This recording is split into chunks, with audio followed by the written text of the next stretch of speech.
She said it over dessert, her words cutting through the warm air of the dining room. Sometimes I wish you were never born. Everyone laughed. My father slapped the table, a booming sound that rattled the silverware. My sisters, Erica and Lacey, giggled into their napkins, their eyes sparkling with shared amusement. It was just another one of Mom's jokes, sharp and funny, meant to keep everyone in their place. Everyone laughed, except me. Before we dive in, make sure to like this video, subscribe to the channel, and drop a comment below telling me, where in the world are you watching from? I set my fork down slowly, the tines making a soft clink against the porcelain plate. The chocolate cake suddenly looked bitter. I raised my eyes and met my mother's gaze. I gave her a small, faint smile, the kind you give a stranger who bumps into you on the street. Well, Diane, I said, my voice quiet but perfectly clear. The feeling's mutual.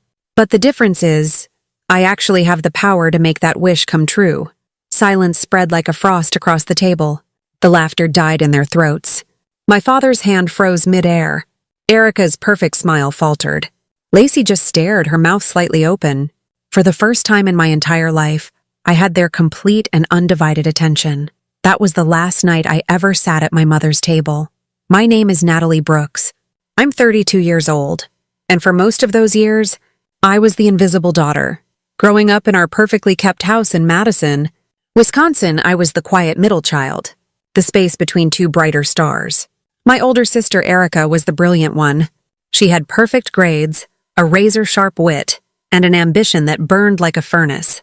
She was Dad's pride, the lawyer in the making who never disappointed. He would talk about her achievements at dinner parties, his voice swelling with a kind of ownership. "That's my girl," he'd say, and everyone would nod. Then there was Lacey, the youngest. She was the artist, the dreamer. With her wild blonde hair and paint-stained fingers, she was effortlessly charming. She could play a song on the guitar that would make you cry, or sketch a portrait that looked more real than the person sitting for it. She was Mom's darling, the one who needed protecting, the one who was adored for simply existing. And then there was me. I wasn't brilliant like Erica or artistic like Lacey. I was the practical one, the responsible one. I got good grades, but not perfect ones. I was helpful.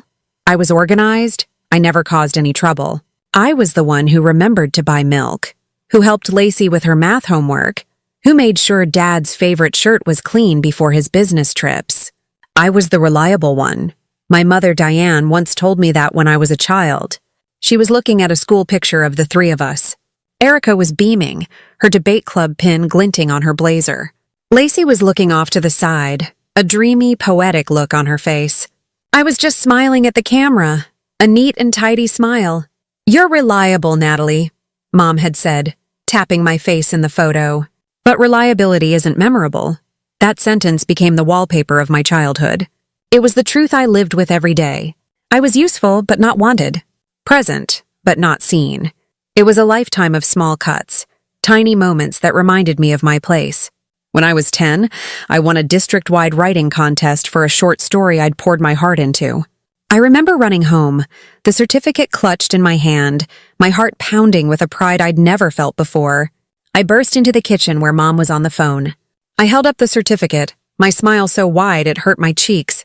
She put her hand over the receiver and glanced at it. "Oh, that's wonderful, sweetie," she said, her voice distracted. A minute later, Erica walked in, holding a large, shiny debate trophy. Mom's face lit up. She ended her call immediately. "Erica, look at that! Your father is going to be ecstatic." The rest of the evening was dedicated to Erica's victory. My small paper certificate ended up on the fridge, hidden behind a grocery list. When I was 12, I discovered a love for painting. It wasn't dreamy and abstract like Lacey's work. I liked painting landscapes, capturing the quiet beauty of the world. One of my paintings was chosen to hang in the school art show. I was so nervous and excited on the opening night. My family came, but they only stayed for a few minutes. That same day, Lacey had gotten a new, expensive camera from our parents to nurture her artistic eye. Guess whose photograph, a blurry, out-of-focus shot of our dog, made it onto the family Christmas card that year? It wasn't my painting. Even as an adult, the pattern held. I became a high school English teacher, a job I loved. I found joy in helping my students find their voices, in seeing them fall in love with literature. But to my family, it was a safe, unremarkable choice. Not a high-powered law career like Erica's, or a daring bohemian artist's life like Lacey's. My birthdays were often forgotten, or remembered with a last-minute text. My calls would go to voicemail, while Erica's and Lacey's were always answered. I was the unproblematic child, which I eventually learned was just code for the one we don't have to love loudly, the one we can take for granted, the one who will always be there, quietly holding things together, asking for nothing in return. And for years, I played my part perfectly. The dinner was meant to be a celebration. Erica had just been made a junior partner at her prestigious law firm. It was a huge accomplishment, and even I felt a flicker of pride for her. Our parents, of course, were over the moon. They decided to host a lavish dinner at their house. The evening was a performance, and my family were the stars. Dad stood by the fireplace, a glass of expensive red wine in his hand, telling anyone who would listen about Erica's biggest cases. He spoke of her killer instinct in the courtroom with the same reverence he usually reserved for legendary football players. Mom floated through the living room, her smile bright and brittle, making sure everyone's glass was full. She kept touching Erica's arm, as if to absorb some of her success. "We always knew she was destined for great things," she said to an aunt, her voice full of emotion. After the main course, Lacey, at Mom's insistence, brought out her guitar. She played a new song she'd written, a melancholy tune about lost love. It was beautiful, and when she finished, the room erupted in applause. Mom had tears in her eyes. "Oh, Lacey," she whispered, hugging her tightly. "You feel everything so deeply." I sat at my end of the table, sipping my water, feeling like a ghost. I had my own piece of good news, something I was genuinely proud of. I waited for a lull in the conversation. "Actually, I have something to share too," I said, my voice sounding small in the suddenly quiet room. All eyes turned to me.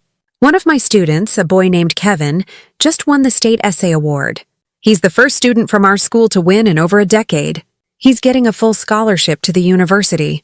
I smiled, hoping to see a spark of interest in their eyes. Instead, I saw polite indifference. "Oh, that's nice, dear," Mom said, already turning to grab the wine bottle. "More wine, Erica?"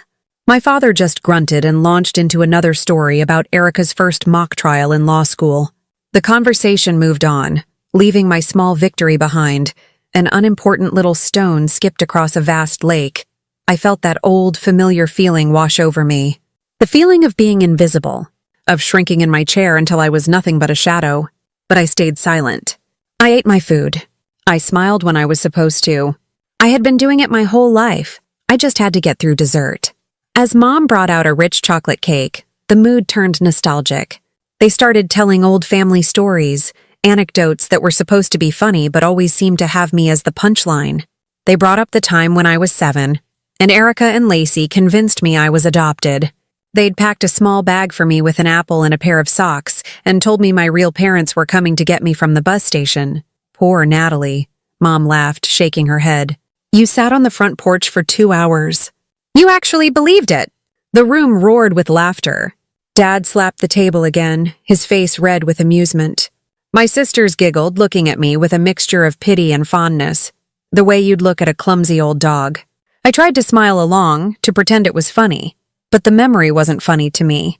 I just remembered the cold fear in my stomach, the feeling of utter abandonment as I watched the sun begin to set, wondering why my real parents were so late. The jokes kept coming. The time I tripped on stage during a school play. The time I got a terrible haircut and cried for a week. Each story was a reminder of my role. The gullible one. The overly sensitive one. The one who was easy to tease. Then Mom leaned back in her chair, a sweet, satisfied smile on her face. She looked around at her family, at her successful daughter, her artistic daughter, her proud husband. Then her eyes landed on me. And that's when she said it. "Sometimes I wish you were never born." And they laughed. They laughed as if she'd just delivered the cleverest punchline in the world. It was the perfect ending to their performance, the final cutting joke at my expense. In that moment, something inside me didn't just break. It turned to ice. The years of quiet hurt, of feeling invisible, of swallowing my disappointment, it all solidified into a single, cold, hard thought. I was done. I stopped laughing with them forever. back in my small, quiet apartment, the silence was deafening. I sat on my couch in the dark, replaying her words over and over. I wish you were never born. It wasn't the words themselves that hurt the most. It was the laughter that followed. The easy, thoughtless laughter from the people who were supposed to love me unconditionally. They didn't see me as a person with feelings. They saw me as a character in their family story, a supporting role that existed for their convenience and amusement. Every birthday they'd forgotten, every achievement they'd dismissed, every time they'd called me too sensitive when I was hurt by their cruel jokes, it all clicked into place. This wasn't just a bad night. It wasn't a slip of the tongue. It was a pattern, a lifetime of being tolerated, not loved. They never truly saw me. They saw a quiet, reliable daughter who would absorb their neglect and never complain. I was the sturdy, unadorned pillar holding up the more beautiful parts of the family architecture. And tonight, they had casually admitted that the pillar was something they wished had never been built at all. A strange calm settled over me. There was no anger, no tears, just a profound, chilling clarity. You can't make someone value you. You can't beg to be seen. You can't earn the love that should have been given freely. And that night, sitting alone in the dark, I made a decision.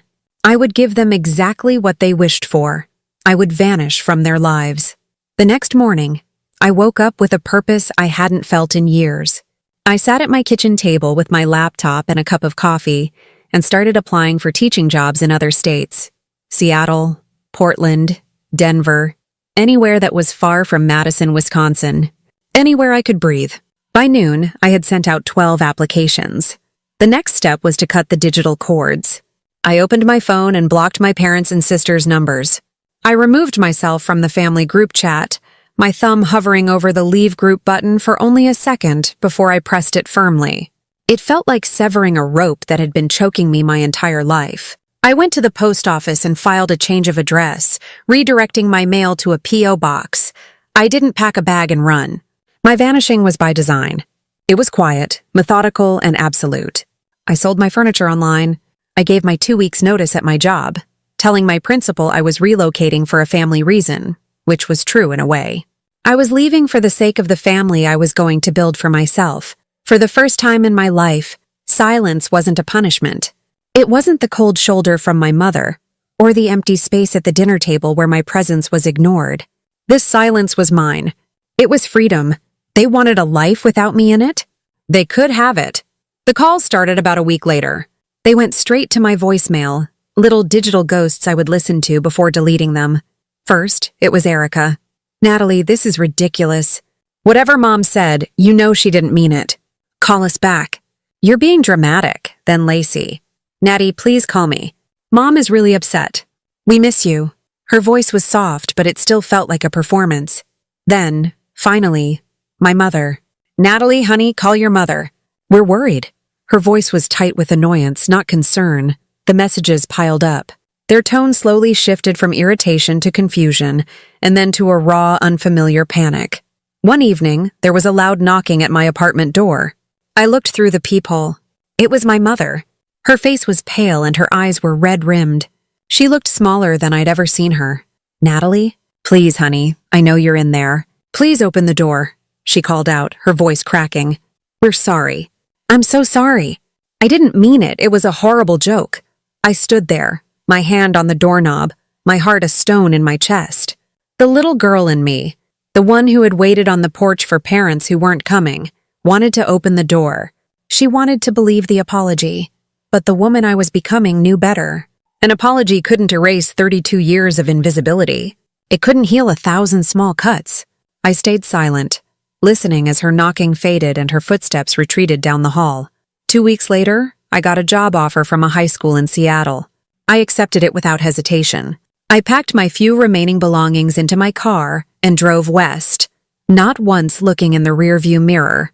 As I left, their perfect family, the one I had never truly been a part of, began to crack. Without me to organize the holiday gatherings, they fell apart. Without me to mediate between Erica's sharp ambition and Lacey's fragile sensitivity, they argued. Without me as their quiet, reliable scapegoat, they had to face the flaws in themselves. I heard through a cousin, months later, that they were falling apart. I felt nothing. Seattle was gray and rainy, and I had never felt so much sunshine in my life. The city gave me something Wisconsin never had: anonymity, and with it, a chance to become someone new. Someone defined by me, not by my place in a family portrait. My new students were bright and curious. My colleagues at the school were kind and treated me as an equal. They valued my opinions in meetings. They invited me out for coffee. They saw me. I started smiling again, real smiles that reached my eyes. I explored the city, fell in love with the smell of the ocean and the sight of the mountains. One rainy Saturday, I was in a bookstore downtown, browsing the classics section.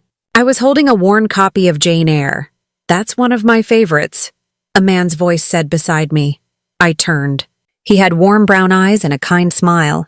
He introduced himself as Daniel Hayes, the owner of the store. We started talking about books, and that conversation changed my life. With Daniel, I was never invisible. He listened when I spoke. He remembered the little things I told him. He loved me not for being reliable or practical, but for being me. He loved my quiet strength, the passion I had for teaching, the way I saw the world. He saw all the parts of me my family had overlooked. We were married a year later, a small, quiet ceremony under a canopy of cherry blossoms in a public park. There was no Brooks family in sight. It was just us, a few close friends, and a future that felt bright and full of promise. When our daughter was born, I held her in my arms and looked into her perfect, tiny face. I thought about what it means to be wanted, to be loved from the very first breath. I named her Grace, because she would grow up every single day knowing, without a shadow of a doubt, that she was wanted, that she was a gift, that her existence was a cause for celebration, not a punchline. Years went by. My life in Seattle was full and happy. I had a loving husband, a beautiful daughter, and a career that I found meaningful. The ache of my past had faded into a dull, distant scar. Then, one day, a letter arrived. The handwriting on the envelope was my mother's. My first instinct was to throw it away, to protect the peace I had worked so hard to build. But curiosity, or maybe the need for a final quiet closure, made me open it. It was a long letter, full of apologies, regrets, and words that were years too late. She wrote about how the family had fallen apart, how much they missed me, how she finally understood the damage her words had done. I read it, and I didn't feel anger. I didn't feel triumph. I felt a quiet sadness for the woman who had to lose a daughter to finally learn how to see her. I never wrote back. I didn't hate her anymore, but I didn't owe her access to my new life. I didn't owe her forgiveness. My peace was my own, and it was not up for negotiation. Her wish in the end had come true. The daughter she wished had never been born was gone from her life. But in losing me, she had lost the quiet center that held her world together, and I, the invisible daughter, had finally found my balance. I had found my own world, a world where I was not only visible, but cherished. So if someone ever looks at you, someone who is supposed to love you, and tells you they wish you didn't exist, believe them. Don't fight to prove your worth. Don't scream to be heard, just put your fork down. Smile faintly, and walk away. Let your absence teach them what your presence once gave so freely. Let them live in the quiet, empty space where you used to be.